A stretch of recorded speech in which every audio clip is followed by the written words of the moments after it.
Welcome to First Unitarian Universalist Congregation of Ann Arbor. We're glad you're here. Whether we have met before and woven community in past weeks, or this is your first time joining us, your presence is a special gift to us. Thank you. We've been meeting for over 150 years, working to hear and answer well the calls of love and justice all over creation. That tradition, that work continues today as we light our chalice. I invite you, if you have a chalice with you, to bring yours to light now. And either way, join your attention with me. The community lights the chalice. Together, let us say, we light this chalice for the light of truth. We light this chalice for the warmth of love. We light this chalice for the energy of action. We light this chalice for the harmony of peace.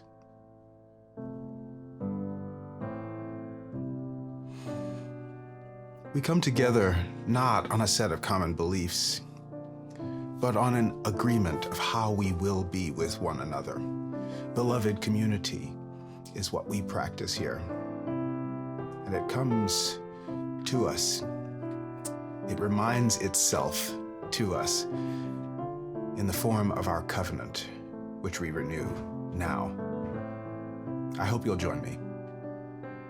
Let us say, the spirit of this church is love, and service is its law.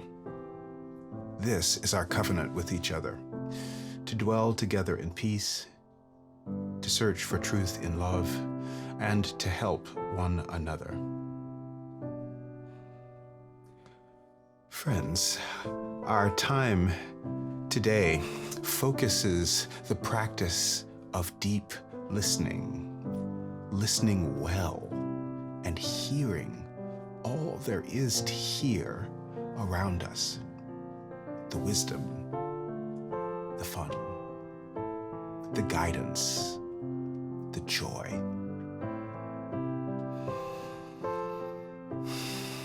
In this sense, I invite you into a listening meditation with me to begin our time of tuning the ear.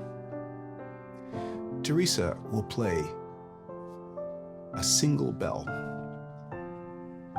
And wherever you are, I invite you to close your eyes if you'd like, and listen for as long as you can hear the bell ring. And when you finally heard the faintest voice go away, to raise your hand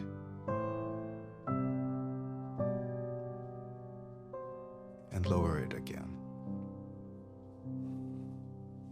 I'll practice with you.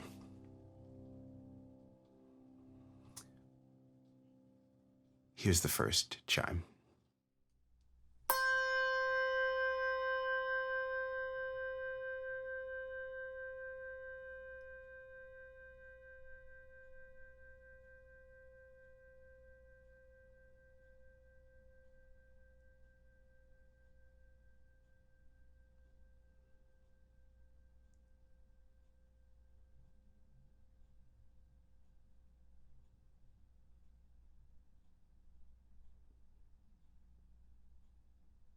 Breathe. And the second.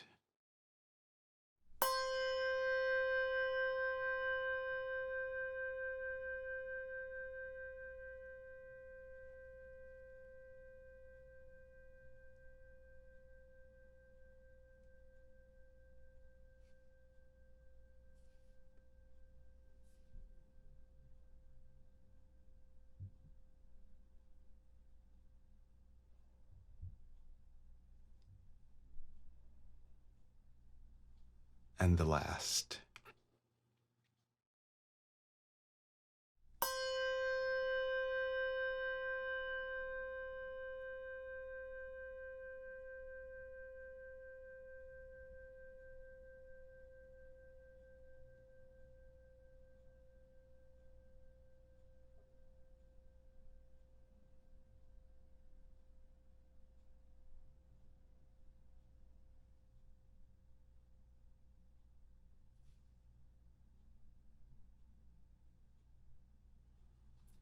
Did you hear? So much sound and so much beauty waiting in the quiet spaces. If we care, if we dare to pause and listen well to each other, to our universe. May we hear the call. May we answer it as it comes.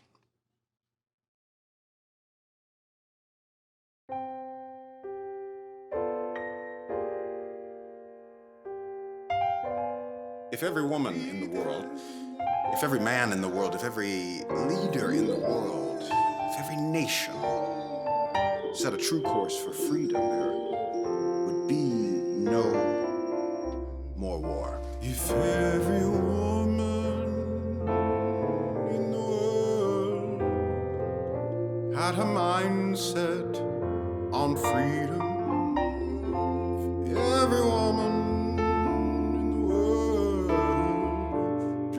sweet dream of peace. If every woman of every nation, young and old, each generation, held her hands out in the name of love, there would be no more. If every man in the world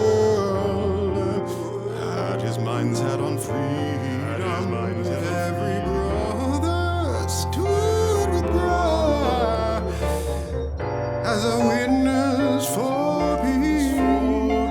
Every man, every nation, young and old, each generation held his hands out in the name of love, there would be no.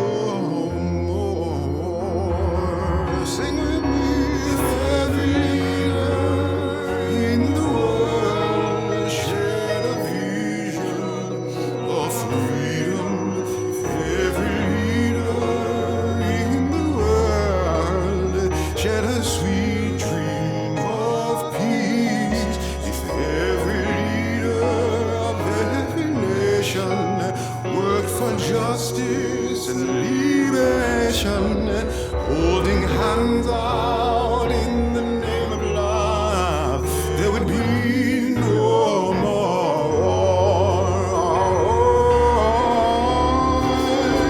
If every nation in the world set a true course for freedom, every nation raised its children in a culture of peace. If all our sons or our daughters, Lord, our kindred, reach for friendship across the waters and refuse to the enemies, there would be no more. If we refuse to the enemies, there would be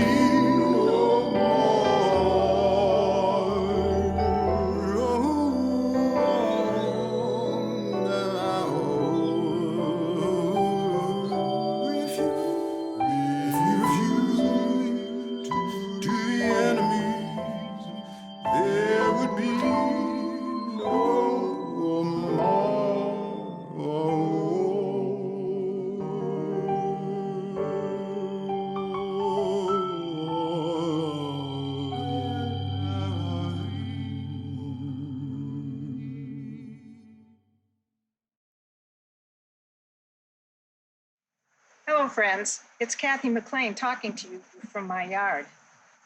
When I was thinking about the reasons that I support our congregation, many images came to mind.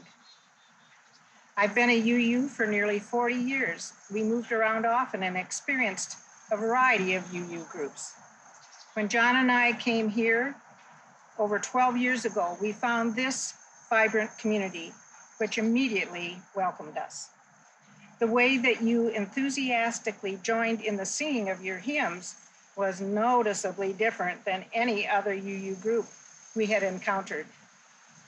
This is the only place that John felt moved to join in the singing.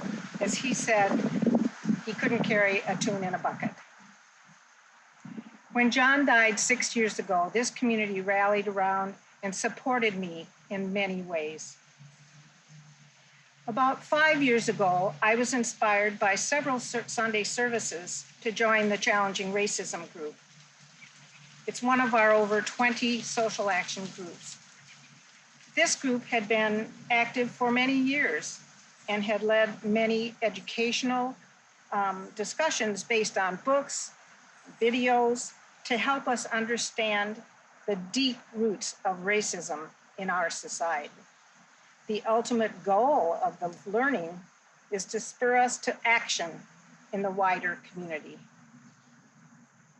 As a few examples, some members are actively involved in the Poor People's Campaign, the Interfaith Council for Peace and Justice, working with women in the Huron Valley Women's Prison, and most recently, helping lead efforts supporting the UU Civs group to get out the vote for the current election, including informing formerly incarcerated about their right to vote.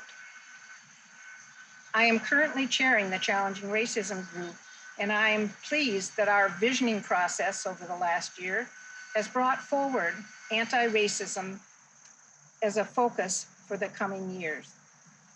I'm so excited that we have entered a process of reimagining and expanding how we do our anti-racism work.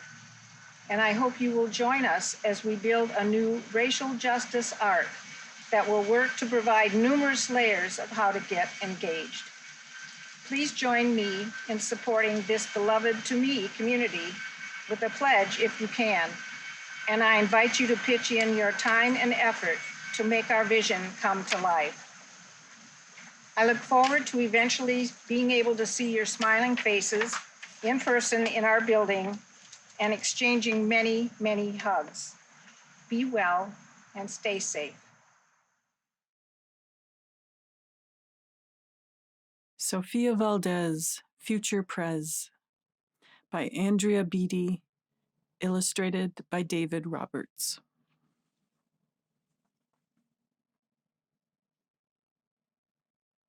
Sofia was a baby who got things done, helping her family before she turned 1. She and Abuela went out every week to help elderly friends around Blue River Creek who couldn't get out and about on their own, and with no place to gather, were stuck home alone. Raking the leaves, taking pets for a walk, or just dropping by for a treat and a talk, Sofia Valdez did as much as she could for her family and friends and her whole neighborhood. A dreamer, a doer, a real-life go-getter. Most people liked good, but Sofia liked better. Each morning, Abuelo walked Sophie to class. They walked home again along Blue River Pass. Making plans, munching cookies, Abuelo and girl, except for that Tuesday when Pup saw the squirrel. With a howl, Pup took off, racing all through the town, over, under, beneath, and around. Sofia scrambled to try to keep up with the hollering man and the bellowing pup. Up the squirrel ran to the top of a hill made of leftover junk for the local landfill. They reached the tip-top of that mountain of trash, which jiggled and broke with an ear-splitting crash. Down they all tumbled and hit with a thud on a moldy old pumpkin surrounded by mud. "Ouch!" cried Abuelo. He struggled to stand. "A dangerous mess," he said, grasping her hand. The next day, Sofia walked to school solo, but it wasn't the same without her abuelo. "This is not right," declared young Sofia, who glared at Mount Trashmore and got an idea. The very next morning at dawn, she planted a sign at the front of the lawn. She stood back and smiled, and Pup gave a bark. Get rid of Mount Trashmore. Let's build a new park. Each of her neighbors had something to say about benches and fountains and places to play, meeting spots, gardens, a basket for bees, a rubber duck pond, and a kiosk for cheese. She drew every thought on her map of the park, which was perfectly perfect by 1:15 dark. She drifted to sleep in her soft, cozy bed. Then, bam, she woke up when a thought smacked her head. Her heart skipped a beat as she realized each one of her neighbors had said, "Let me know when it's done." They all thought Sofia could build it alone. But how could one girl do so much on her own? The weight of that thought made her tender heart ache as night thunder growled and she lay wide awake. Then dawn brought a storm and the gloomy sky wept, and the heartsick Sofia finally slept. Abuelo baked cookies when Sophie got up. He gave her a bagful and sneaked one to Pup. He blinked back a tear as he hugged his Sofia. "For courage," he whispered. "Te amo, mi vida." Sofia's knees wobbled. She felt weak inside. She looked at his ankle and quite nearly cried. Though she didn't feel brave or courageous at all, Sofia Valdez went to face City Hall. The mayor's office sent her to room 401, the Blue River Creek Department of Fun, which sent her downstairs to room 302, the Office of Duck Ponds and Cool Things to Do, to the Office of Monkeys, the Department of Cheese, the Division of Fountains, and Meetings and Bees. Then down to the basement, so musty and cramped, where all the town's papers were sorted and stamped. And that's where the clerk said what no one else did. "You can't build a new park. You're only a kid." The words smacked Sofia deep down in her heart. Her plan was kiboshed before it could start. "I think," said Sofia, "I think that law's wrong." But her second grade voice didn't sound very strong. The clerk said, "Clearly, it cannot be done. Do you have any questions?" Sofia said, "One, if you were me and I was you, and he was your grandpa, what would you do?" Well, said the clerk. Then she said nothing at all. She thought and she thought. Then she sent out a call to every employee throughout City Hall. The entire government of Blue River Creek crammed into the office to hear Sophie speak. But her words jumbled up and her cheeks turned bright red as a dozen emotions rushed into her head. Her heart beat so loudly she thought it would crack. The crowd leaned in closer. Sofia leaned back. Then her arm brushed the edge of the old cookie sack. And that was the moment when Sofia first knew being brave means doing the thing you must do, though your heart cracks with fear, though you're just in grade 2. She took a deep breath, looked the mayor in the eye, and though her knees wobbled, she held her head high. Sofia started talking.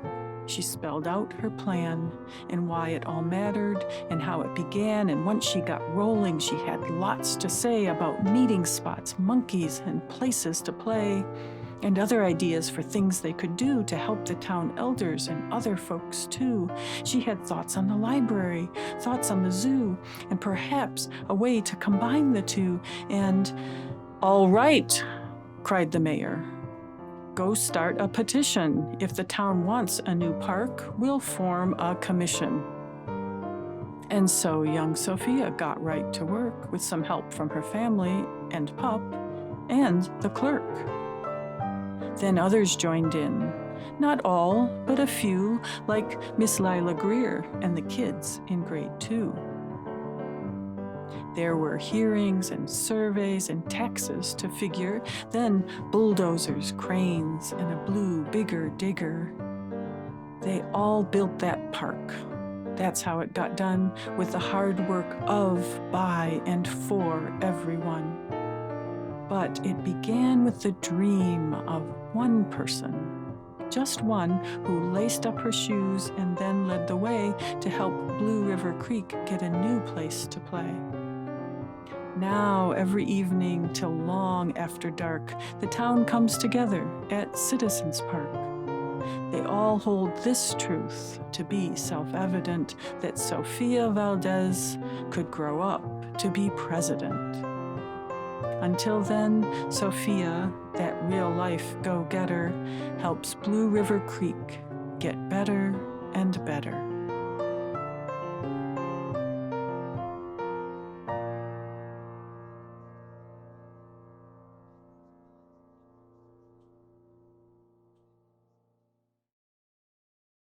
What a beautiful story. Sofia for president. A child taking the initiative to turn a trash heap, a trash pile, into a local park, a neighborhood park. On the back page of this book, the author has a final illustration of this new park with the banner of Citizens Park over the entryway. And in the space of the entryway, a dedication. They write, "This book is dedicated to you, each and every one of us, irrespective of what our age may be. This book is dedicated to you.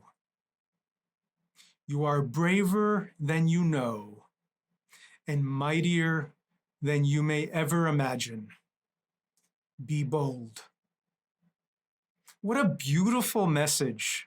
What a beautiful and needed message to be holding, particularly at the time at which we're currently in. One in which we're in the home stretch of local and national elections, which we know, we're under no illusion, much is at stake. The consequences will be great, and our engagement in those civic processes matters. We engage in that side by side when we've also become painfully aware through Supreme Court hearings that the future may hold a time when millions may lose the health care they currently have access to, where millions more may find their equality and dignity being called into question. Women's ability to have sovereignty over her own body and make choices about that, decisions about that. The equality and dignity of gay, lesbian, transgender individuals and their families. That equality, that dignity, which we as Unitarian Universalists have striven for over decades and decades. All of these justices, the justice of healthcare, reproductive rights, LGBT equality, these things may be in peril in the years to come. Core Unitarian Universalist social and civic commitments being called into question. Knowing that, sitting with that has been a profound uncertainty that I've been holding, and perhaps you too. And beyond uncertainty, heartache that such core values and commitments may be called into question in the months and years ahead. Holding all of that, the possibilities inherent in the election processes underway, and yet other processes that still point towards more pain gridlock, division, and friction in our nation.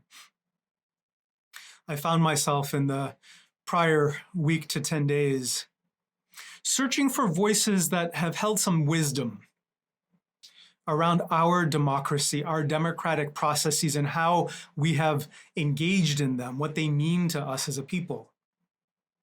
Interestingly, one of those voices that I was guided to was a sibling Unitarian from Europe, from Transylvania, a visitor, a guest that came here to the United States in the 1830s to specifically study our processes, our American democracy, doing so and writing about it, publishing about it before Alexis de Tocqueville ever did, but never gaining the kind of fame and international renown that de Tocqueville did.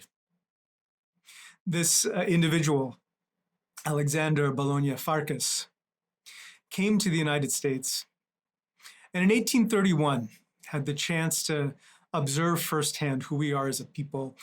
Amongst many visits, many observations and noticings, one of the ones that really struck me was a personal audience meeting that he was afforded with the then president of the United States, President Jackson. And Farkas wrote afterwards the stark contrast between meeting a head of state here in the US versus that in Europe. He noted Jackson's humility, grace, friendliness, lack of pretension. He noted how he was talking to an ordinary citizen who had been selected by their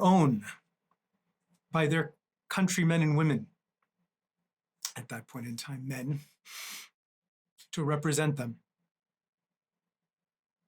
There was a humility in that, in the representative nature of that, an intentional choice of lack of pretension. And he admired all of that. He saw in that some of the best qualities of us as a people and a nation and a society. Some of the trappings of ostentation that we chose to leave behind from historical European traditions. He saw in that a connectedness to ordinary people and the day-to-day life of the citizens of the nation that he admired and looked up to and welcomed. Side by side with the writings of Alexander Farkas, who I found myself drawn to these past 10 days or so, I read a contemporary, writing a decade or two later, writing and speaking, a public personality, but roughly contemporaneous, mid-1800s. Sojourner Truth. Whereas Alexander Farkas interacted with American society as an admirer of us, looking toward and noticing our best qualities, lack of pretension, humility, a desire to hold the day-to-day needs and life of ordinary citizens at the core of our civic life. Sojourner Truth, a Black woman from New York State, speaking to the rights of women, the struggle of equality for women, and the struggle of abolition of the anti-slavery movement. In her most famous oration, her speech from 1851, which became known as the speech that's called "Ain't I a Woman?" She never actually used those words, but that's the words that are by which that speech is known.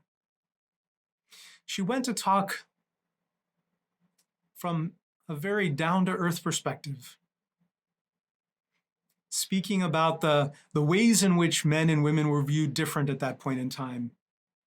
Famous piece of that speech, taking on the public argument that women are not as smart as men and therefore didn't deserve to vote. Saying that if a man has a quart of intellect and a woman only a pint, would we deny the pint?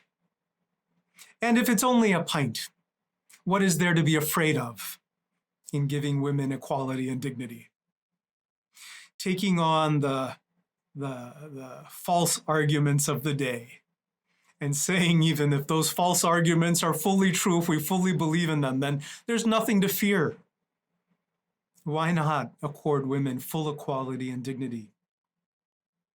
Going on through what became a public career of preaching, speaking, oration, to offer her perspective, share her life wisdom, as she also argued for the need of abolition and granting Black men and women full equality and dignity in American society.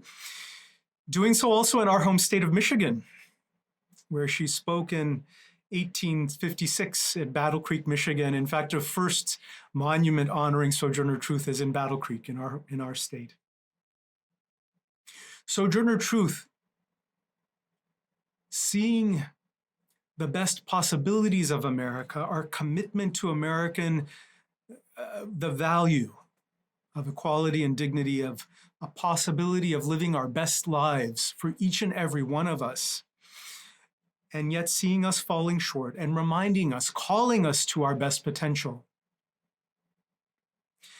We live in a time where politicians and the civic discourse would make us believe that it's one way or the other or nothing.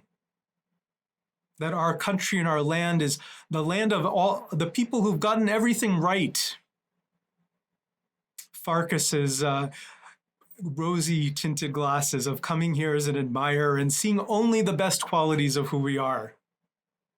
Or everything is wrong, everything is broken, in need of reform and transformation.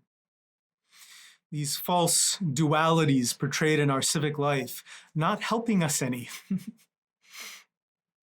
forcing us to choose, well, are we the land that has noble values and a noble history, or the land where everything is broken? And the reality is that false duality, the invitation to step into false dualities, is not new.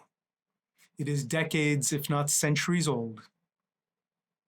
And there's a wiser and deeper reality that each and every one of us has access to, that of nuance. Yes, we are the land and the people that has valued humility, lack of pretension, holding the care of the people as a whole at the center. We are the land that aspires to honor the dignity and equality, the full life potential of each and every one. And we have fallen historically short of that over and over again, yet never letting go of that aspiration, even as we willingly and bravely acknowledge and turn toward the ways in which that commitment has at times fallen short, continues to fall short. We bravely are the people that can look at that and ask the question, what might we do better? How can we do better? How do we live into our best potential more fully than before?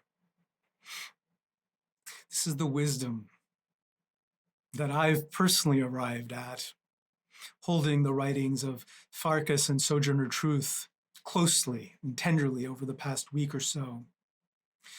The times we are in, needing nuance, needing us to say that disparate perspectives, needs, opinions, yes, this can be true and valid, and so can this. The two things don't necessarily negate one another. Our best qualities as Americans don't negate that we at times have and continue to fall short. The falling short doesn't negate the tremendous accomplishments of who we are as a nation and as a people. If anything, it's a call to live more deeply into all of that, our proud, brave history of accomplishments that span generations. We Unitarian Universalists, in living into our values, which I would say at UUAA, at our particular UU community in Ann Arbor, our core commitments and values are unambiguous. Our caring for community. We just completed a visioning process titled Vision 2050. One of the clear, unambiguous things that came through that was the way in which we hold the needs of community, of one another, the collective, who we are together, as central. Recognizing in that our potential, who we can be together, is far greater than any one of us alone. The central image from that story, do you recall the image from Sofia the President? She leaves the first meeting where everybody's so excited about the idea of a park and all that it could be. And they leave her with the idea of, you go do it. And she stays up all night, holding the weightiness of that on her shoulder. I'm gonna go do it? Me, alone, me? How? Then she goes by herself with her abuelo to City Hall. And she's told, no, you can't. You can't. Notice the dilemma and the shifting in that story. The shifting of all these societal needs are on my shoulders. No, they're not. They are. They are in a way, but they're also not. Because truly the progress that we can make, the outcomes that we are yearning for and that we see the world needs from us, that our local society and that our nation need from us, the outcomes are not ours individually to make happen. They are ours collectively to step into. And that is a wisdom that we hold and that we know as a community. We know this because we live into it every week when we come together as community. We recognize the power and potential of community. And look at what we are already doing. I learned this week from others among us the incredible work. We have a group, if you don't know this group, UUCIVs. These are the folks that are our local group, Unitarian Universalist group, diligently engaged in the getting out the vote effort and voter education efforts on all our behalfs. And by the way, there's time to still engage with this. We are in the home stretch, but there is time and possibility to still engage. And if you are so inclined, I urge you to. I've heard stories coming back from the volunteers of folks engaging with communities of color, Metro Detroit, Pontiac, talking one-on-one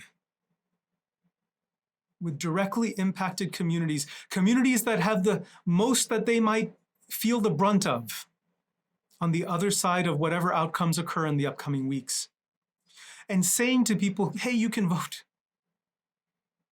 Here's how, here's where to go, to register, to request an absentee ballot, to vote safely from your home. And hearing the feedback volunteers were hearing over and over again, I didn't know that I wasn't somehow disqualified to vote. I didn't know I was eligible. I didn't know that there were these were the offices or the locations where I could go for that information. Never underestimate what we can do together as a people. We are already living into that. We're already living into that. We know as a people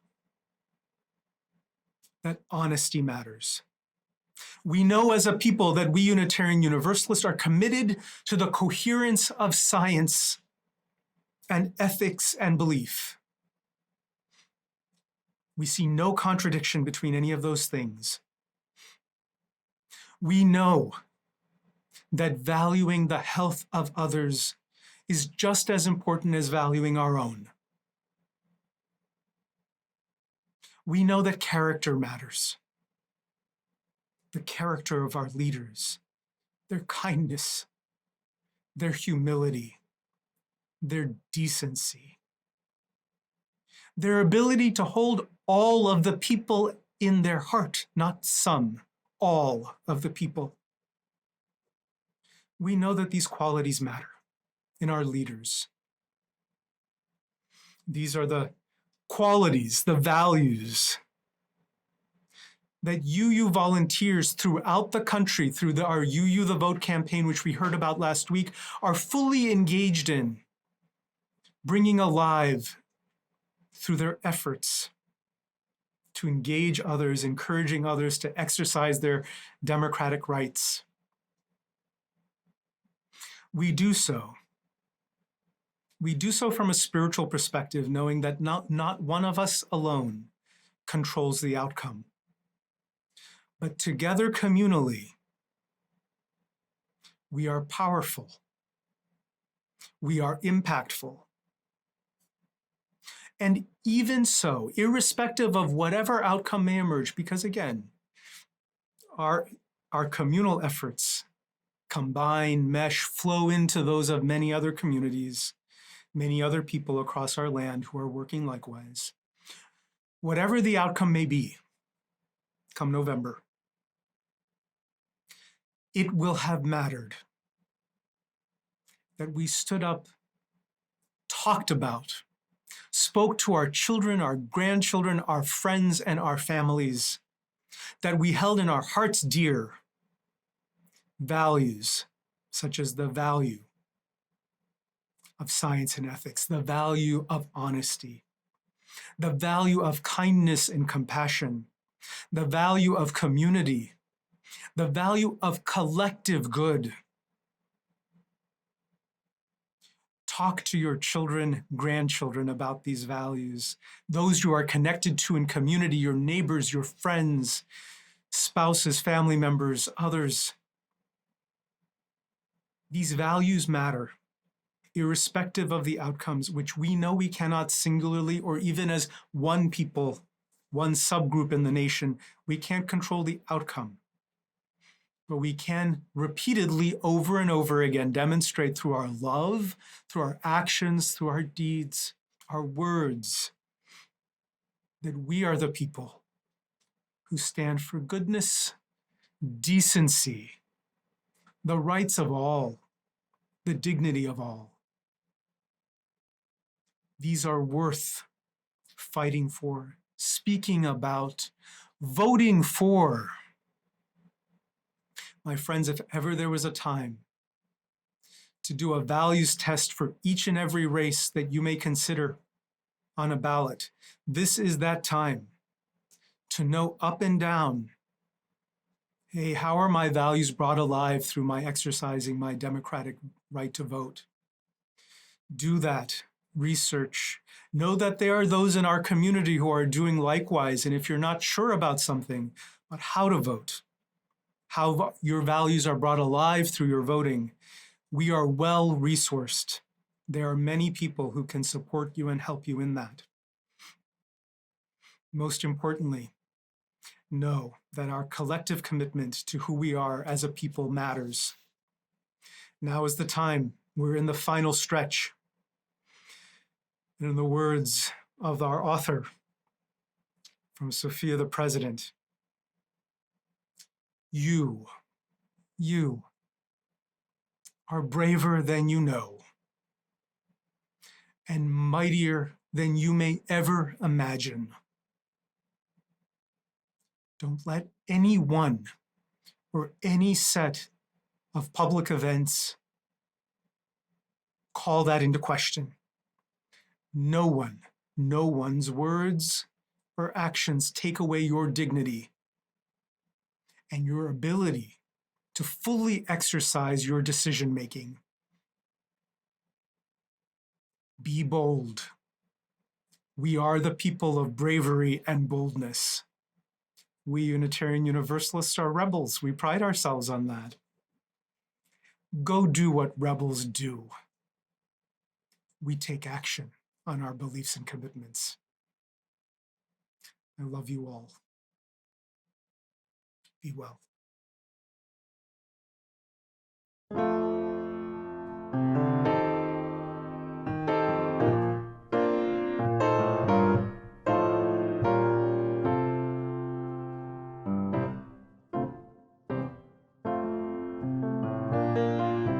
As Reverend Manish said, we can live out our values as Unitarian Universalists in the world.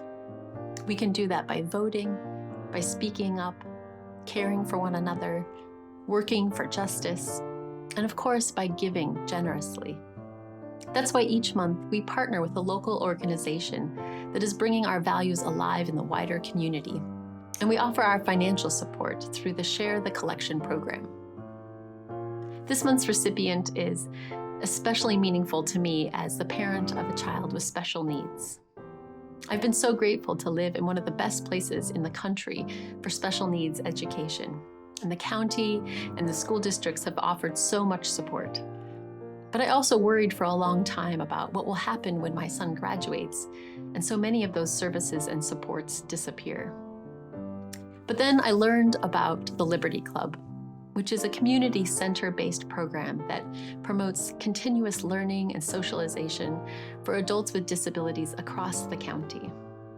They focus on 4 main areas: work preparation, social interaction, volunteer service, and self-help.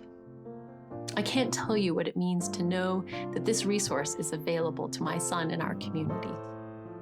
I've also seen firsthand what a difference it's made in the lives of 2 of our own beloved congregants, Robert Graham and Rachel Hartley. They've been attending Liberty Club for years, doing everything from learning about personal hygiene and budgeting, to performing in plays and volunteering for the local preschool. Even in the midst of COVID, they've been able to continue with Zoom lessons 6 times a week. Their smiles and their stories about their experiences affirm how this organization embodies our first principle, the inherent worth and dignity of every person. Since Liberty Club opened their doors in 2011, they went from 8 participants to 31, with an additional 40 people on their waiting list. They want to expand their reach into the community even further, but they need our help. So if you'd like to make a donation, you can go to UUAA.org/giving and click on the Liberty Club Shared the Collection box at the top of the donation form. As we go forward into the week ahead, may we remember that whether we're giving to share the collection or helping UU Civs get out the vote, or even something as simple as offering support to another congregant on Facebook, all that we do is a way of standing up for goodness and decency. So let us be bold, let us be brave, and let us bring love alive in all that we do. Amen, and blessed be.